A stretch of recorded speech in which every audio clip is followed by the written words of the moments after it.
Amen.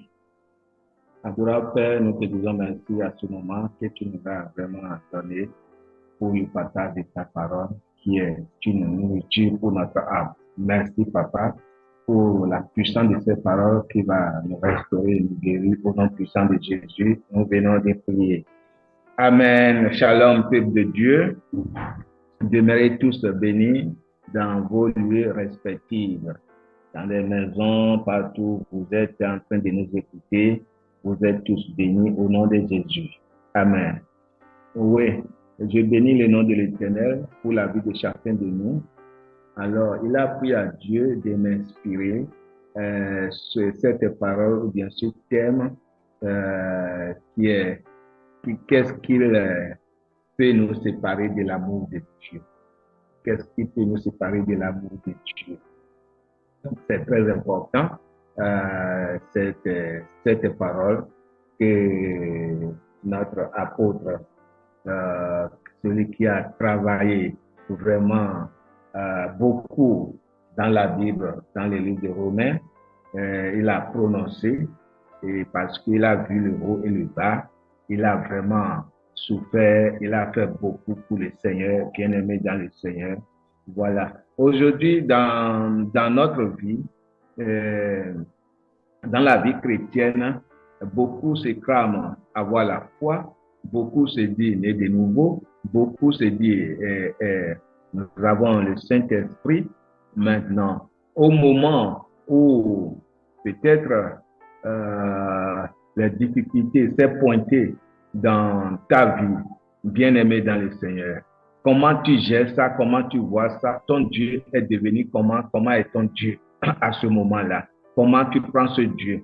Est-ce que dans cette difficulté, est-ce que Dieu est toujours Dieu ou bien à un moment donné, tu endures, c'est que tu endures jusqu'à un moment donné et vraiment tu n'en peux plus et tu es fatigué et ce Dieu n'est plus ton Dieu vraiment et tu tournes vers autre chose, tu tournes vers le charlatanisme, tu tournes vers le fétichisme, tu tournes vers le marabout, je ne sais pas, tu tournes vers d'autres dieux, bien-aimés.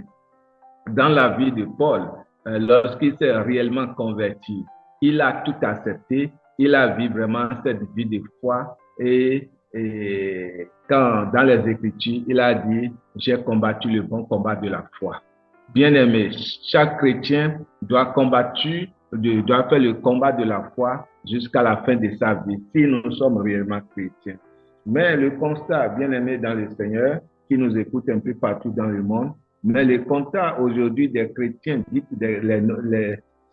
des chrétiens aujourd'hui, ne sont pas vraiment, on voit qu'ils ne sont pas vraiment des chrétiens, ils ne sont pas prêts vraiment à servir Dieu avec les âmes et les corps et les esprits.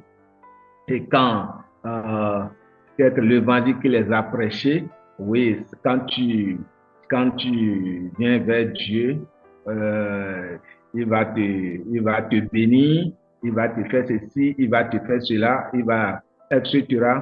Mais on ne nous jamais présente pas que même dans le Christ, il y aura de la persécution.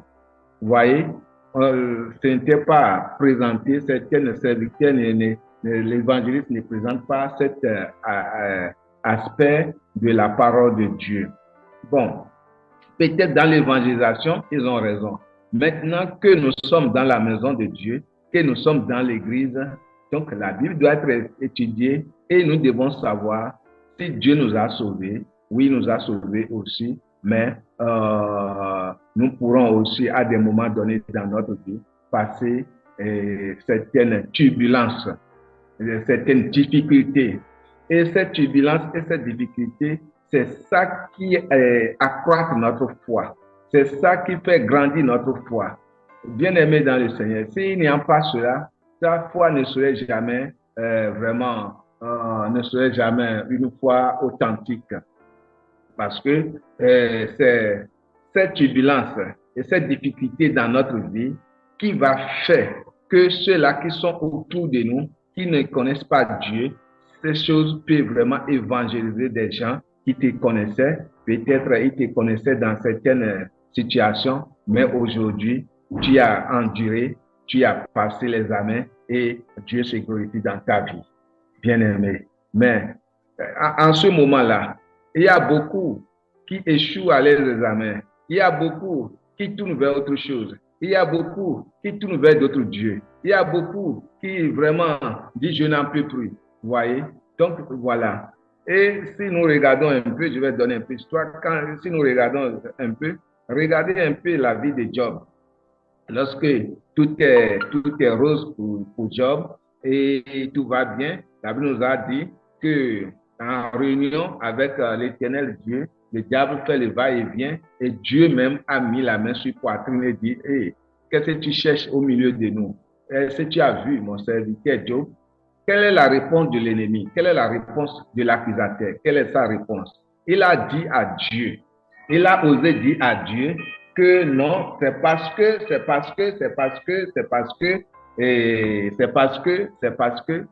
et tu lui as fait ci, tu lui as fait ça, et tu lui as béni, et c'est à cause de ça, il a fait comment? Il t'adore, à cause de ça, qu'il te respecte, à cause de ça, maintenant, il faut maintenant lui enlever ces choses et tu verras si Job, il va toujours cramer, il va toujours proclamer que tu es Seigneur, bien-aimé. Nous savons l'histoire. Allez lire les livres de Job. C'est calamité qui suit. Une heure après, d'autres problèmes viennent. Une heure après, d'autres problèmes viennent. Dans la journée, tout est tombé. Et après cela, c'est un problème de santé, bien aimé dans les Seigneurs. C'est un problème de santé.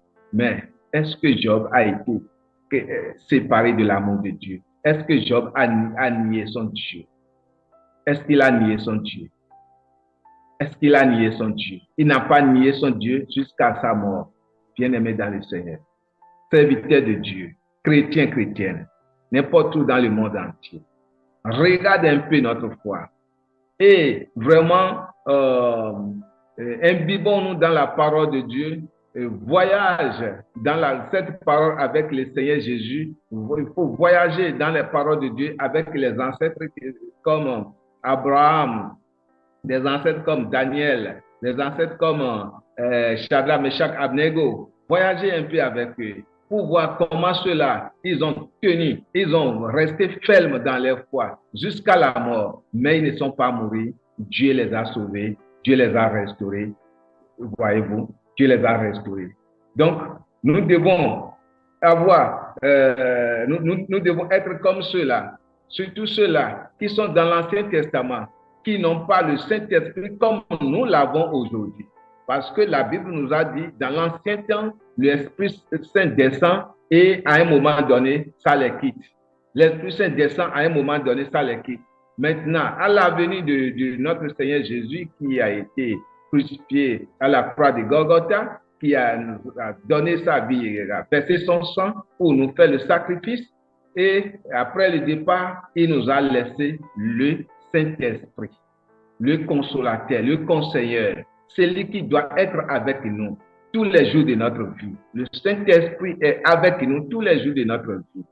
C'est pour nous sommes nés de nouveau, nous avons l'Esprit Saint en nous, bien-aimés dans le Seigneur. Et combien de personnes aussi, des chrétiens nés de nouveau, qui crament vraiment la foi en Dieu, qui a constamment cet esprit qui est le Saint-Esprit en eux. C'est un point d'interrogation. Pourquoi? Pourquoi? Parce que le Saint-Esprit aime vivre dans un milieu propre. Le Saint-Esprit aime vivre dans un milieu véridique. Le Saint-Esprit aime vivre dans un milieu où il y a la foi, l'audacité de la foi. Donc, voyez-vous, si vous n'avez pas cette audacité de la foi, poussez, dites si c'est Dieu, je préfère donner ma vie. Si c'est Dieu, non, je vais aller jusqu'au bout. Si vous n'avez pas ça, vraiment, bien aimé, ça serait difficile de marcher avec Dieu. Donc, je dis aux gens, parfois à l'église que être chrétien, ce n'est pas du miel et de lait. Non, Ce n'est pas du facile comme on le pense. C'est vraiment, c'est quelque chose beaucoup de fois, il y a la persécution qui suit. Pourquoi? À cause de qui nous sommes, à cause de celui-là qui nous suivons. Il a dit, à cause de mon nom, vous serez persécutés. À cause de mon nom, vous serez persécutés. Bien aimé, c'est ça. Maintenant, je vais nous lire le Romains chapitre 5, du verset 35, 36. Ouais. C'est de là que j'ai tiré, c'est mon verset principal de ce que nous sommes en train de partager ce soir. Romains chapitre 8, verset 35-36. Qui nous dit, qui nous séparera de l'amour de Christ? Point d'interrogation. Serait-ce la tribulation, ou l'angoisse, ou la persécution, ou la faim, ou la nudité, ou le péril, ou l'épée? Le verset 36 maintenant. Selon qu'il est écrit, c'est à cause de toi qu'on nous met à mort tous les jours, qu'on nous regarde comme des brebis destinées à la boucherie. Voyez-vous, bien-aimés dans le Seigneur. Donc Paul a vécu trop, il a beaucoup travaillé. Et c'est un apôtre de foi. Et il dit, qui nous séparera, qui nous séparera de l'amour de Dieu? Ou qu'est-ce qui peut nous séparer de l'amour de Christ? Est-ce que c'est la tribulation? Dans la vie, avec bien-aimé, il faut attendre qu'il y aura la tribulation. Surtout, vous savez, Jésus revient bientôt. Jésus vraiment revient bientôt. L'avènement de son arrivée s'approche et c'est pourquoi il y a des tribulations, il y a la guerre un peu partout. Et les chrétiens ne doivent pas faire le compromis. Nous devons rester rester sur notre foi ferme et jusqu'au bout. Et si nous faisons compromis et nous disons que nous sommes chrétiens et on ne reste pas sur notre foi ferme jusqu'au bout, oui, bien aimé, ça, tu vas le proclamer au bout de tes lèvres, mais à la fin, c'est la perdition. Notre âme peut perdue, ton âme peut perdue. Alors, cela ne doit pas être ainsi pour nous. Il dit que c'est l'angoisse ou la persécution ou la faim. Je n'ai pas trouvé à manger. Aujourd'hui, je n'ai pas trouvé à manger. Pourquoi je ne vais pas prier? Aujourd'hui, je n'ai pas trouvé à manger. Pourquoi Dieu n'est pas Dieu, bien-aimé dans le Seigneur? Ce n'est pas parce que tu n'as pas trouvé à manger aujourd'hui, ou bien tu n'as pas de travail, ou bien c'est parce que tu as manqué de quelque chose, que Dieu n'est pas Dieu. Dieu est toujours Dieu dans notre vie, pendant le manquement, pendant que nous avons. Si c'est pendant que vous avez, que Dieu est Dieu, là, vous avez un problème. Là, cet individu, ce chrétien a un problème. Voyez-vous? Donc, Dieu doit être Dieu dans notre vie à tout moment, à chaque instant. Si nous avons ou si nous n'avons pas. Voyez? Et c'est ça qui est important. Et c'est cela qui peut maintenant amener d'autres qui nous regardent. D'autres là qui nous lisent comme une lettre. Sinon, Paul même a dit que nous sommes des lettres aux païens, aux ceux de dehors qui nous lisent. Donc, c'est cela qui a fait que ceux-là qui nous lisent comme une lettre du Christ peuvent savoir que notre Dieu est vraiment vivant. Bien-aimé. Donc, nous devons s'en tenir compte de cela. C'est très important. C'est très, très, très important. Amen. Et nous allons rapidement aussi, je vais quitter le Nouveau Testament et aller, j'avais parlé des ancêtres dans la parole de Dieu, des ancêtres comme Abraham, des ancêtres comme Meshach, Shadrach, Abnego. Nous allons aller maintenant sur Daniel chapitre 3, du premier verset jusqu'à la fin.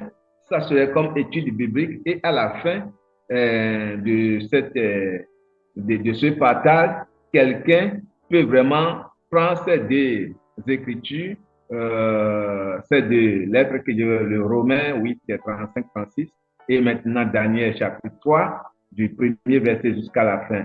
Le verset fin, c'est le dernier verset, c'est le verset 30. Et peuvent maintenant s'asseoir et lire et voir vraiment dans cet ancien temps. ces personnalités qui n'ont pas Dieu, je dis qui n'ont pas Dieu, pardon, qui n'ont pas vraiment le Saint-Esprit comme nous l'avons aujourd'hui. Ils ont Dieu, mais le Saint-Esprit comme nous l'avons aujourd'hui, ils n'avaient pas le Saint-Esprit comme ça, mais ils ont servi leur Dieu jusqu'au bout. Ils ont donné leur vie, ils ont mouru pour Dieu, ils ont fait tout pour Dieu, ils ne sont pas lassés dans leur foi, ils se sont vraiment bien aimés.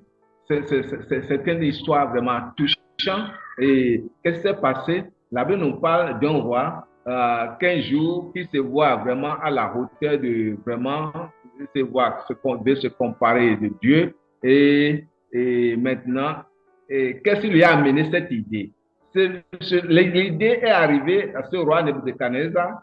Pourquoi? Parce que les ennemis, voulant accuser les chrétiens, si je dis les chrétiens, les enfants de Dieu dans son royaume, les enfants de Dieu qui sont sur les affaires, ils sont sur les affaires, ils sont des grandes personnalités et les choses prospèrent dans ce royaume, tout va bien dans ce royaume. Alors l'ennemi dit, bon, maintenant que tout va bien et que c'est eux qui gèrent maintenant la nation et c'est eux qui gèrent maintenant les affaires, qu'allons-nous faire maintenant pour pouvoir les détruire ou bien posséder les affaires, prendre les places?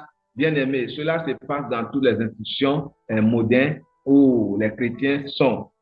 Dans tous les travaux où vous travaillez, et si vous êtes chrétien, vous faites les choses à la manière de Dieu, il y aura toujours d'opposition, il y aura quelqu'un que le diable va toujours placer là pour prendre votre position, pour discuter votre travail avec vous.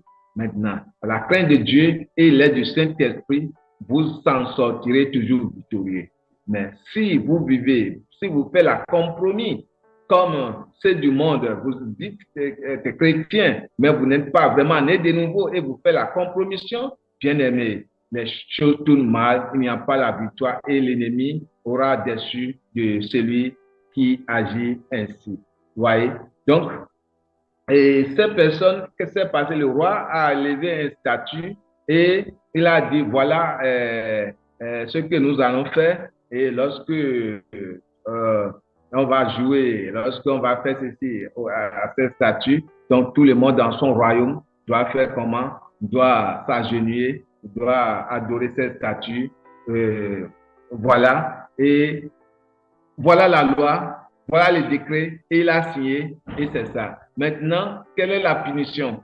Celui qui n'a pas respecté cet ordre du roi, parce que le roi, en fait, est comme le Dieu du pays. Et quand nous parlons d'un président de république ou un président d'un pays, à part Dieu, quand il dit à part Dieu, au vu des hommes, au vu humain, au vu des hommes, vous savez, à part Dieu, c'est le président qui est le Dieu du pays. Parce que si le président te connaît ou bien dit allez le chercher, telle personne, n'importe où tu es dans le monde entier, bien aimé, n'importe où tu es dans son royaume, pas dans le monde entier, dans son royaume, dans son pays. Quand il dit va me chercher, c'est un petit policier qui va envoyer pour te chercher. Et ils vont t'amener, ils vont t'embarquer et tu n'as pas un mot à dire. Vous voyez? Donc, c'est ainsi que le roi, dans le temps ancien, ils opèrent. Et voilà, l'ordre est signé, le décret est irrévocable. Qu'allons-nous faire? Donc, maintenant, chacun doit respecter à cette statue dressée et doit vraiment s'agenouiller et prosterner lorsqu'ils vont jouer maintenant toutes les musiques dédiées à cette statue. Voilà. Alors, dans cette ville, dans ce royaume, la Bible nous a fait comprendre qu'il y a quelques enfants de Dieu dans ce pays. Et je vais commencer par je vais lire certains versets, mais maintenant que nous allons, après cette partage, vous allez lire tous les versets. Maintenant, moi, je vais nous lire quelques versets ici. Le verset 9, il prie, qu'est-ce qui s'est passé? Tout d'abord, le verset 8. À cette occasion, et dans le même temps, Daniel chapitre 3, verset 8 maintenant. À cette occasion, et dans le même temps, quelques Chadiens s'approchaient et accusaient les Juifs. Ils s'accusaient les Juifs, les enfants de Dieu. Voyez. Et le verset 9 dit, il prit la parole et dit au roi Nebuchadnezzar, ô roi, vive éternellement. Tu as donné un ordre d'après lequel tous ceux qui entendraient le son de la trompette, du chalumeau, de la guitare, de sambruk, de samtrion, de la cornémus et de toutes sortes d'instruments devraient se prosterner et adorer la statue d'or. Voyez? Maintenant, le verset 11. Et d'après lequel quiconque ne prosternerait pas et n'adorerait pas serait jeté au milieu d'une fournaise ardente. Or, il y a des Juifs à qui tu as remis l'intendance de la province de Babylone, Shadrach, Meshach et Abnego. Voyez-vous? Il dit, or, il y a, c'est là le problème. Or, il y a des Juifs à qui tu as remis l'intendance de la province de Babylone, Shadrach, Meshach et Abnego, hommes qui ne tiennent aucun compte de toi. Ô roi, ils ne servent pas tes dieux. Regardez, soulignez sur votre Bible, tes dieux, petit d. Tes dieux. Et ils n'adorent point la statue d'or que tu as élevée. Bien-aimé, quelle statue que le monde ou bien ton patron a élevée dans ton service, que tu veux vraiment sacrifier l'amour de Dieu, que tu veux vraiment faire la compromis et maintenant adorer ces statues.